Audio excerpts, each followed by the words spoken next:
আজ আমরা দেখব কিভাবে পরিমণি তার জন্মদিন মালয়েশিয়ায় উদযাপন করলেন। চলুন একসাথে জেনে নেই মুহূর্তগুলো। সবাইকে স্বাগতম।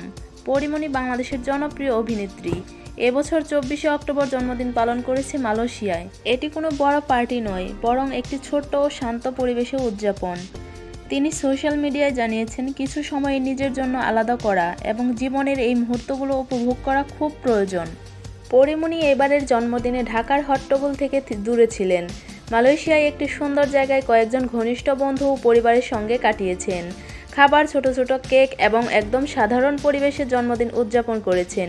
এটি তার জন্য একদম বিশ্রাম এবং নিজেকে পুনরায় শক্তি জোগানোর একটা সুযোগ ছিল। তিনি জানিয়েছেন, জন্মদিন মানেই শুধু পার্টি নয়, বরং নিজের জীবনকে একটু ফিরিয়ে দেখা। এই সময়টা তার জন্য আনন্দ এবং শান্তির মুহূর্ত এনে দিয়েছে।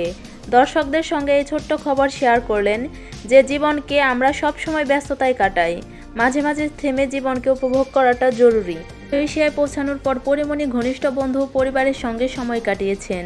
ছোট ছোট কেক, কিছু আলোকসজ্জা এবং শান্ত পরিবেশ, সব মিলিয়ে জন্মদিন উদযাপন একদম সহজ ও প্রাকৃতিকভাবে। তিনি সোশ্যাল মিডিয়ায় পোস্ট দিয়েছেন, life is about enjoying the small moments. তার ব্যক্তিত্বের সঙ্গে পুরোপুরি কথাটি মিলে গেছে। জন্মদিন উদযাপনের পাশাপাশি পরিমণি মালয়েশিয়ায় কিছু সুন্দর স্থানও ঘুরেছেন, স্থানীয় খাবার খেয়েছেন, ছোট ছোট ছবি তুলেছেন এবং ফ্যানদের সঙ্গে আনন্দ ভাগ করেছেন। এই ভ্রমণ ছিল শুধু আনন্দের নয়, বরং এটি ছোটখাটো বিশ্রামও ছিল তার জন্য। এভাবে নিজের জন্য একটু সময় রাখা তার জন্য বিশেষ অর্থ বহন করেছে। এটাই ছিল পরিমণির মালয়েশিয়া ট্যুর এবং জন্মদিন উদযাপনের সংক্ষিপ্ত গল্প।